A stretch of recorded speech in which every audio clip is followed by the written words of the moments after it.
Assalamualaikum warahmatullahi wabarakatuh. Halo sahabatku pengangguran di seluruh tanah air, apa kabar? Mudah-mudahan kita sehat selalu ya. Baik, jumpa lagi di channel kita Rooftop Pengangguran Balikpapan, Kalimantan Timur. Kali ini konten kita fantastis ya. Kita akan tutorial varian yang kelima yang dimiliki oleh Rooftop Pengangguran Balikpapan. Varian kami yang kelima yaitu Rizamat. Kita akan pruning kali ini.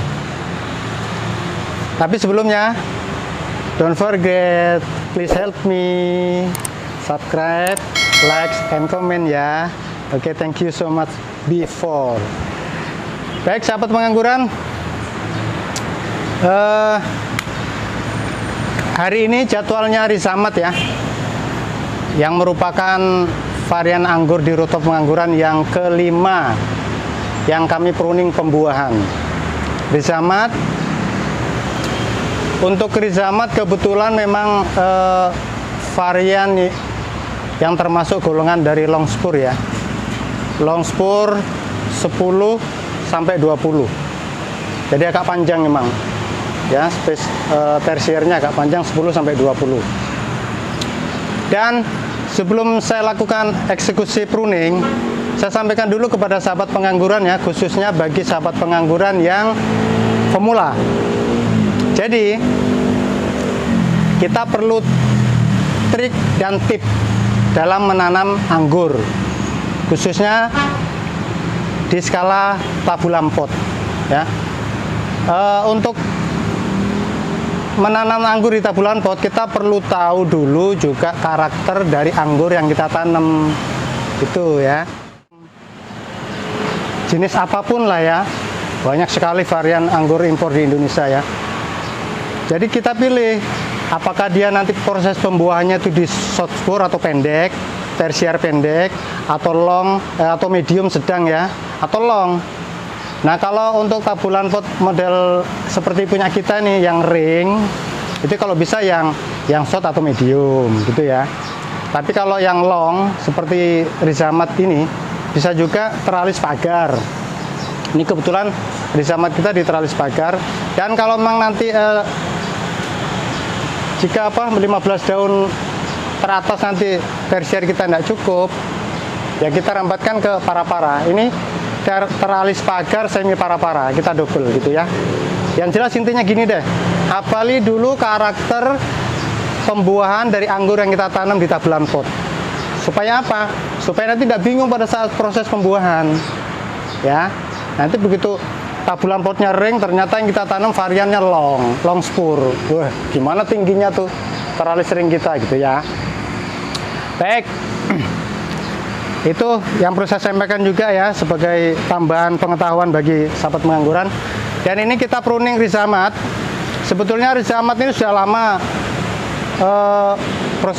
masa generatifnya ya, dia sudah dorman malah, sehingga vegetatifnya sudah tidak tumbuh daun lagi. Memang betul-betul waktunya ingin dipruning dia. Namun kebetulan di Rooftop Pengangguran baru kali ini kita bisa sempat membuahkan Rizamat ini gitu ya. Baik, oke, langsung saja ini. Nah, sahabat pengangguran,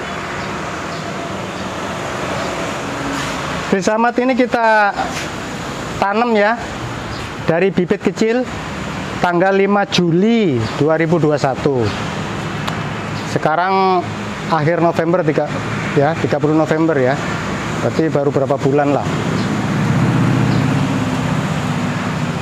Dan tajuknya sudah seperti ini ya. Sudah memenuhi syarat banget Rizamat lah. Primernya, sekundernya, tersiernya sudah sebidol warna dan warnanya sudah coklat, bahkan dia sudah dorman. Dorman itu saya ulangi lagi ya, masa dorman itu dia pertumbuhan daun vegetatifnya berhenti karena memang sudah masa generatif dan ingin dipangkas pembuahan. Dan ini sebelum saya pangkas, satu lagi tip buat sahabatku pengangguran pemula ya. Mohon maaf sebelumnya konten-konten saya sebelumnya lupa saya sebutkan. sebetulnya sudah saya praktekkan, tapi lupa saya sebutkan di konten. Nah, kebetulan kali ini ingat, saya sampaikan. Sebelum kita pruning atau kita pangkas pembuahan anggur kita ya, jangan lupa media tanamnya dicek. Sekali lagi ya, jangan lupa media tanam kita dicek dengan alat ukur pH tanah ya. Kalau pH tanah kita normal itu 6,5 atau 7 itu normal. Itu oke, ready kita eksekusi pembuahan ya. Tapi kalau kebetulan rencana saya mau pruning anggur saya ini, tapi begitu kita cek pH tanahnya ternyata asam 5 atau 5 di bawah 5,43, itu jangan dulu. Karena apa? Gini sahabat pengangguran, proses pembuahan anggur itu media tanam ini sangat-sangat berpengaruh. Walaupun tidak 100%, tapi 99% berpengaruh. Kenapa? Kalau posisi asam media tanamnya, baru pohon kita pruning, bahaya. Karena yang namanya pruning pembuahan itu kan pasti dipangkas nih. Daun yang tadinya rimbun kita gundulin. Sementara pH kita drop nih, lagi asam. Bagaimana dia setelah diaplikasi air? Tambah ngedrop lagi gitu. Bagaimana mungkin dia akan menumbuhkan bunga sementara badannya sendiri sudah meriang gitu, si pohon itu gitu ya. Maka dari itu pentingnya cek pH media tanam dulu. Dan Risamat ini sudah saya cek tadi, pH-nya 7,0. Jadi pas, pH-nya mantap. Jadi bisa saya eksekusi. Baik, sahabat pengangguran. Ini Risamat ini, Risamat ini kita pertahankan tersier pembuahannya ya, dari tunas air. Jumlahnya ada 7 ya, 1, 2, 3, 4, 5, 6, 7 ya. Kalau ini Dickson kemarin, Dickson juga 7 dan sudah berbunga lebat banget. Sekarang gilirannya Risamat temennya. Nah, dari ini juga kita perhatikan dari bentuk tersier, kita review ulang ya. Kita review ulang mengingatkan sahabatku pengangguran yang pemula, review ulang tersiernya sudah. Nah, yang ini kurang lebih spidol warna ya. Dan warnanya sudah coklat. Berarti sangat layak sekali untuk dibuahkan. Itu ya. Nah, Risamat saya sebutkan tadi, dia termasuk kategori long spur ya, 10 sampai 20 mata tunas. 10 sampai 20 mata tunas. Kita perhatikan juga tetap mata tunas yang paling besar, paling sehat, dan paling dominan untuk membawa bonus bunga. Nah, karena ini termasuk long, kebetulan ini ya, kebetulan kita juga sudah pasang teralis pagarnya ini dari rambatan ini ya.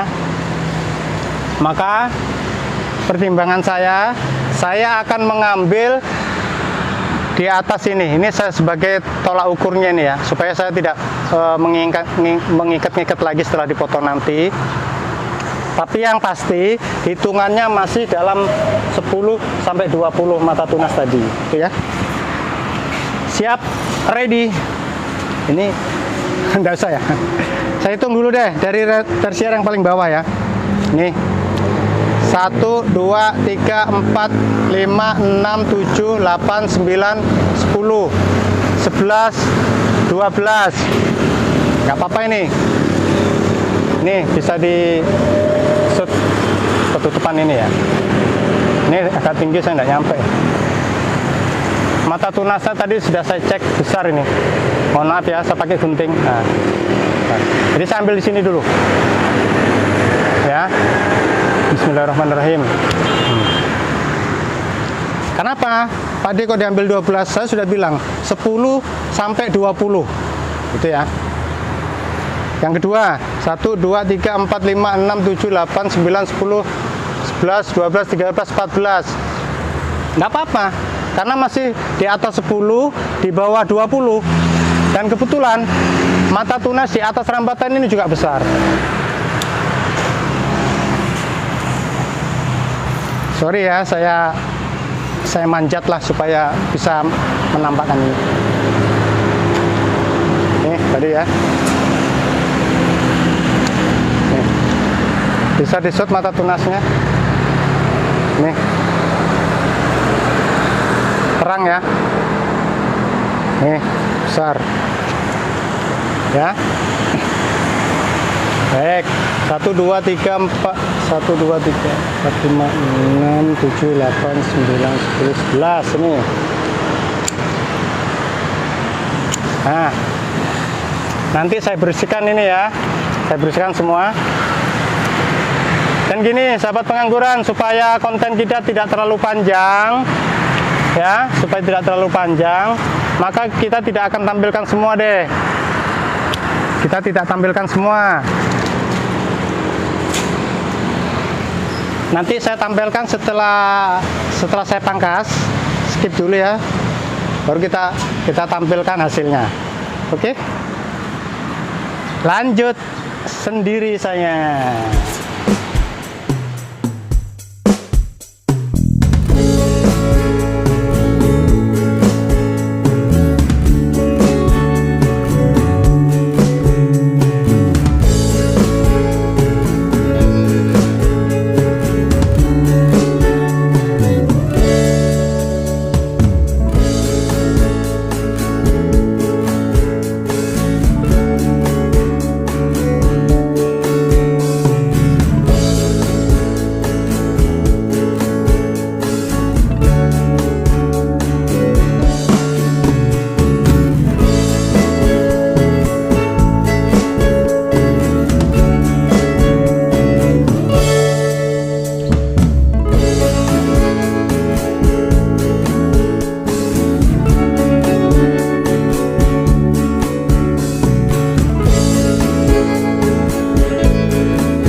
Semua ini tampilan rizamat yang sudah saya pruning ya.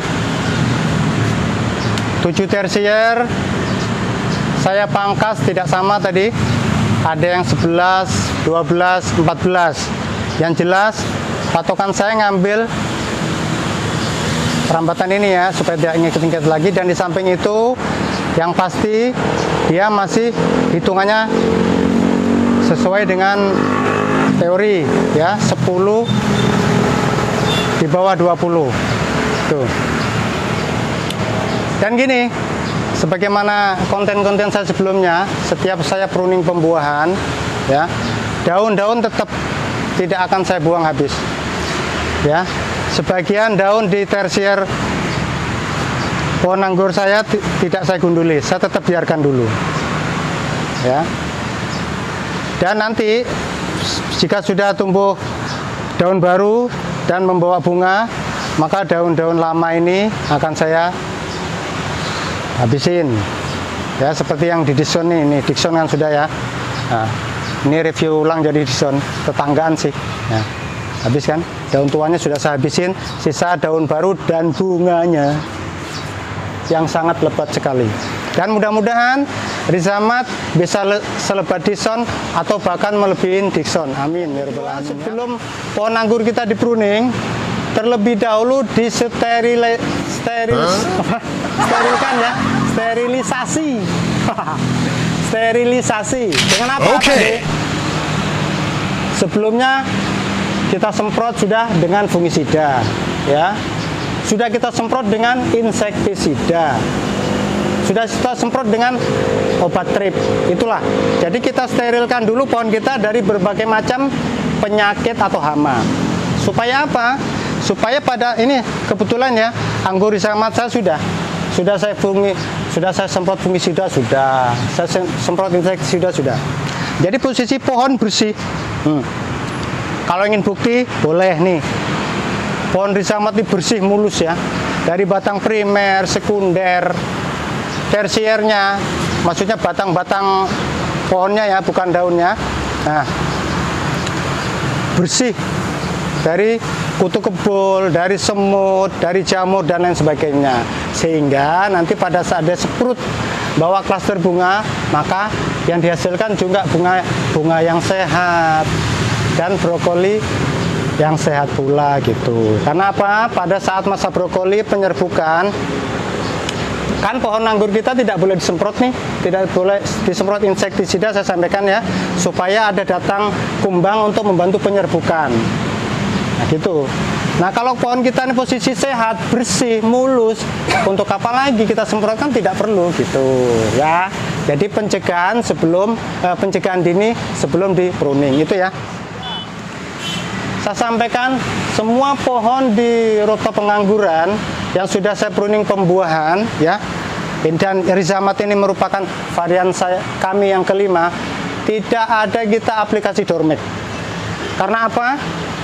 Karena pohon kita di rooftop itu usianya masih muda semua. Usia masih antara 5 bulan ya, antara sekitar itu 5 bulan lebih dikit lah ya. Anggur di usia muda jangan pakai Dormek. Kalau kita pakai Dormek nanti malah mata butnya menjadi gosong itu ya. Dormek itu diperlukan kalau sudah anggur di usia tua nih, batangnya udah berkayu, baru matunya itu udah gepeng tuh ya, hampir rata dengan daging pohonnya itu, supaya tumbuh lagi, baru kita aplikasi Dormek. Ya bisa dikerat sambil di Dormek. Saya pernah nyoba juga dan memang bisa gitu ya. Tapi bagi mata-mata bat yang tidak tumbuh gitu. Tapi kalau tersier kita sudah tumbuhnya bagus dan serentak dan sudah kita persiapkan sejak dini, tidak perlu lagi Dormek. Nah ini, jadi seperti ini nih, saya ambil contoh aja, tolong disut. Seperti ini tunas air nih, tunas air tersier pembuahan saya ini ya. Lihat mata batnya tuh sudah sehat-sehat, besar-besar, gendut-gendut, nah merah-merah, sehat-sehat. Dan ini tidak perlu didormek lagi, dia otomatis setelah di pruning begini dia akan pecah dengan sendirinya secara alami ya, dan langsung bawa klaster bunga insya Allah ya gitu. Jadi tidak perlu dormek jawabannya ya. Baik, bila ada masih kurang jelas perlu ditanyakan lagi di komentar, kami akan jawab semampunya. Dan sebagai closing statement ya, buat sahabat pengangguran dan buat viewer di channel Rooftop Pengangguran Balikpapan, saya berpesan, jangan bosan-bosan dan jangan berhenti berbagi ilmu pengetahuan yang baik untuk orang lain ya, walaupun ada orang yang tidak suka gitu ya. Karena apa?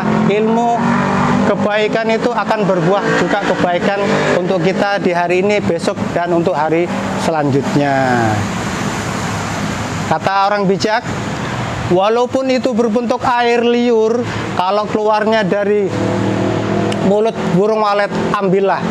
Karena itu adalah manfaat yang sangat besar buat kita semua. Terima kasih. Dan mohon maaf bila ada salah-salah kata. Jumpa lagi di konten Rooftop Pengangguran Balikpapan selanjutnya. Wassalamualaikum warahmatullahi wabarakatuh.